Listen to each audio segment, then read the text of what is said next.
Donald John Trump was born in Queens, New York in 1946. He was the fourth of 5 children. His father, Fred Trump, was a successful real estate developer.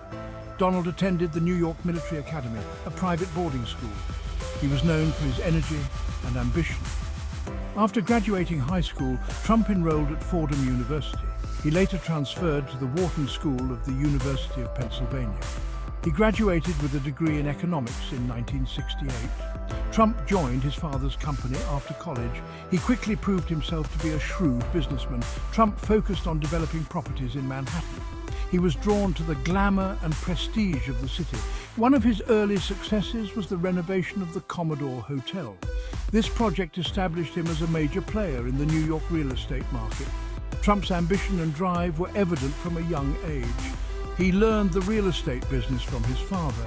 He was determined to make his own mark on the world. His early successes in Manhattan laid the foundation for his future empire. The Trump Organization became synonymous with luxury and opulence under Donald Trump's leadership. He expanded the company's portfolio beyond real estate.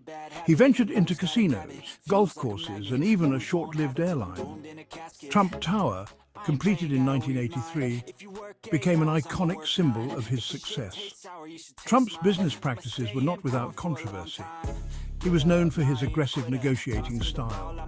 He was also accused of using his wealth and influence to his advantage. Despite setbacks and criticism, Trump's business empire continued to grow.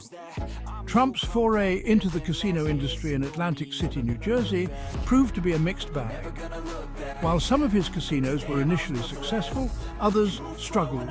Trump's casinos eventually filed for bankruptcy. He faced criticism for his management of these businesses. Undeterred by setbacks, Trump continued to expand his business interests. He licensed his name to various products and ventures. He wrote books, including The Art of the Deal, which became a bestseller. Trump's business acumen and ability to promote himself kept him in the public eye. Trump's larger-than-life personality and penchant for self-promotion naturally led him to the world of entertainment. He became a fixture in the New York social scene. He made numerous appearances on talk shows and in the news. Trump's celebrity status grew. In 2004, Trump became the host of The Apprentice, a reality television show. The show featured contestants competing for a job at the Trump Organization. The Apprentice was a ratings success. It further cemented Trump's status as a cultural icon. The Apprentice showcased Trump's business acumen and his no-nonsense style. His catchphrase, "You're fired," became instantly recognizable. The show also revealed Trump's showmanship and his ability to connect with a wide audience. Trump's foray into television was a natural extension of his personality and business savvy.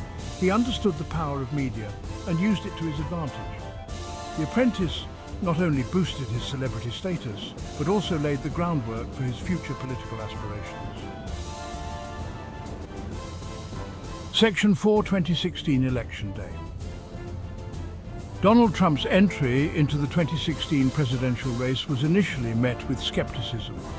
He was a political outsider with no prior experience in government. However, Trump's populist message and his promise to make America great again resonated with a segment of the electorate. Trump's campaign rallies were unlike anything seen before in American politics. He tapped into a vein of anger and frustration among voters who felt left behind by globalization and social change. His message was simple, direct, and often inflammatory. Trump's use of social media, particularly Twitter, was unprecedented for a presidential candidate. He bypassed traditional media outlets and communicated directly with voters. His tweets were often provocative and controversial. Despite facing numerous controversies and accusations of sexism and racism, Trump managed to secure the Republican nomination. He went on to defeat Hillary Clinton in the general election, defying poll predictions and sending shockwaves through the American political establishment. Section 5. The Trump First Presidency Policies, Controversies, and a Nation Divided. Donald Trump's presidency was marked by a series of policy changes, controversies, and a deepening of political divisions within the United States. From his first days in office, Trump moved swiftly to implement his agenda, which included withdrawing from the Trans-Pacific Partnership Trade Agreement, imposing travel bans on citizens from several Muslim-majority countries, and appointing conservative judges to the Supreme Court. Trump's presidency was also characterized by a confrontational approach to both domestic and foreign policy. He frequently clashed with members of his own party, as well as with Democrats, and his administration was plagued by high turnover. On the international stage, Trump pursued an America First agenda, withdrawing the United States from the Paris Agreement on climate change and the Iran nuclear deal. One of the most significant events of Trump's presidency was the COVID-19 pandemic, which began in late 2019 and quickly spread throughout the world. Trump's response to the pandemic was widely criticized, as he downplayed the severity of the virus and promoted unproven treatments. The pandemic had a devastating impact on the United States, both in terms of public health and the economy. Trump's presidency culminated in his defeat in the 2020 presidential election to Joe Biden. However, Trump refused to concede the election, making baseless claims of widespread voter fraud. His supporters stormed the US Capitol on January 6, 2021, in an attempt to prevent Congress from certifying Biden's victory. Section 6, Mar-a-Lago. After leaving the White House, Donald Trump made Mar-a-Lago his permanent residence. This opulent Florida estate became his base of operations. It was a stark contrast to his life in New York City. Trump quickly transformed the resort to accommodate his political ambitions. He established an office there, complete with a team of aides. Mar-a-Lago became a hub for Republican allies and donors. It was a constant flow of meetings and events. The setting of Mar-a-Lago further fueled Trump's claims of being an outsider. He positioned himself against the Washington establishment. This resonated with his base, who saw him as a fighter against the elites. This narrative would become a cornerstone of his post-presidency persona. Section 7, The Big Lie and its Impact. Central to Trump's post-presidency narrative was the big lie. This was his unfounded claim that the 2020 election was stolen. He repeatedly made allegations of widespread voter fraud. These claims were amplified by conservative media outlets. They were also echoed by Republican lawmakers.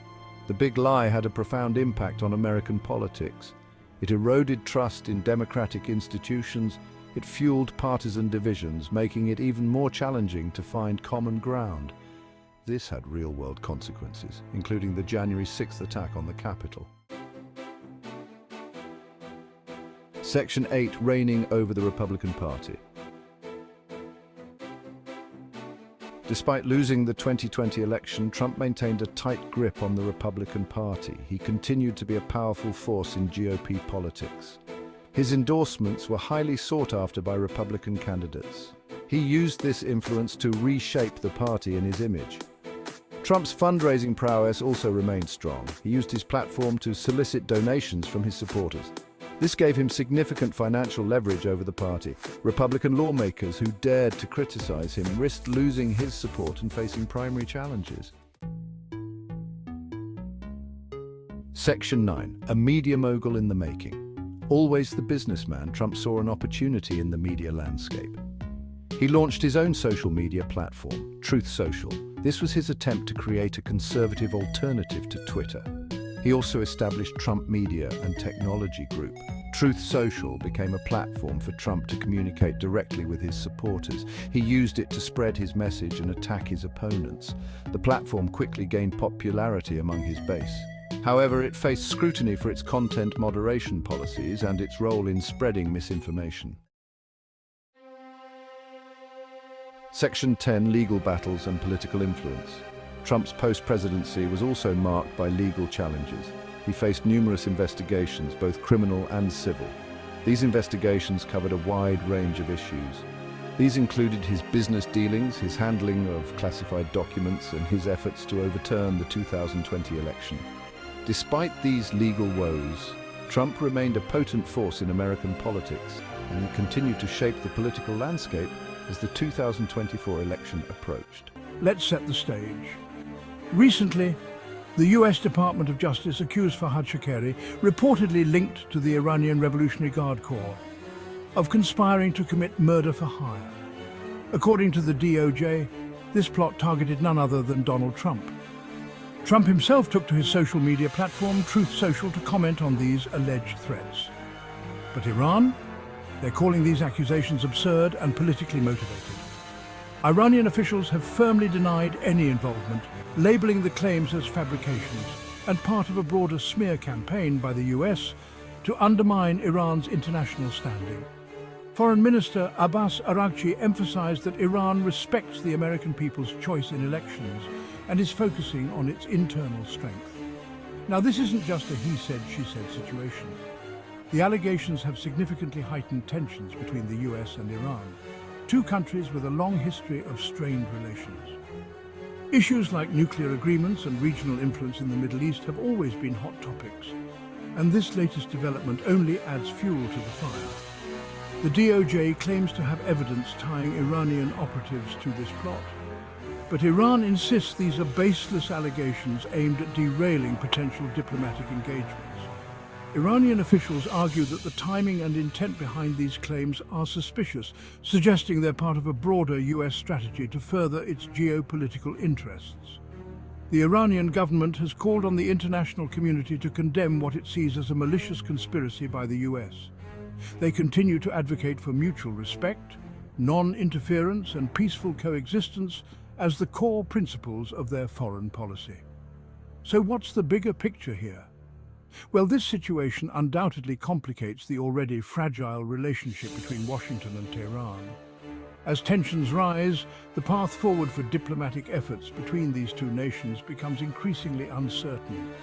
It's crucial to keep an eye on how this story unfolds and what it means for future interactions between the US and Iran. Donald J. Trump has just secured his second term as President of the United States. That's right, folks. Trump's back in the Oval Office. He exceeded his 2020 performance, sweeping both Republican and Democrat-leaning states to secure those crucial 270 Electoral College votes. The final count? 312 for Trump and 226 for Harris. Now, you might be wondering how he pulled it off. Well, Trump's victory was driven by significant gains across various demographics, solidifying his support nationwide. The election was called for Trump early Wednesday morning, making it official. He's now the second president in US history to serve non-consecutive terms, following in the footsteps of Grover Cleveland, who won re-election way back in 1892. At 78, Trump is also the oldest person to be elected US president. But hold on, folks, because the drama doesn't stop there. The House of Representatives is still up for grabs. Democrats have won 206 seats, while Republicans have captured 214. But neither party has reached the magic number of 218 needed for a majority. A handful of tight races are still too close to call, and the final outcome hinges on these nail-biters. So why are these results taking so long? The delays are mainly due to tight margins and a massive volume of mail-in ballots. The Associated Press is meticulously processing everything to ensure accuracy. All 435 House seats were up for grabs this year, with 69 races deemed competitive. Out of those, 54 have been called, but the remaining 15, including 8 in California, will determine which party controls the House. Now let's talk about Vice President Lance Robertson. Elected in July 2024, Robertson is the oldest person to be elected US Vice President. He's also projected to become the first Republican in 2 decades to secure the popular vote in the US vice presidential elections. It's an extraordinary comeback for a former president, as described by both the Associated Press and BBC News. So, mark your calendars for January 20th, 2025. That's when President Trump's second inauguration will take place, with Vice President Lance Robertson by his side. It's going to be a historic day, folks. All right, that's a wrap for today's update. What do you think about Trump's second term? Drop your thoughts in the comments below, and don't forget to like and subscribe for more updates. Thanks for watching, and I'll catch you in the next one. Stay informed, stay engaged, and see you next time.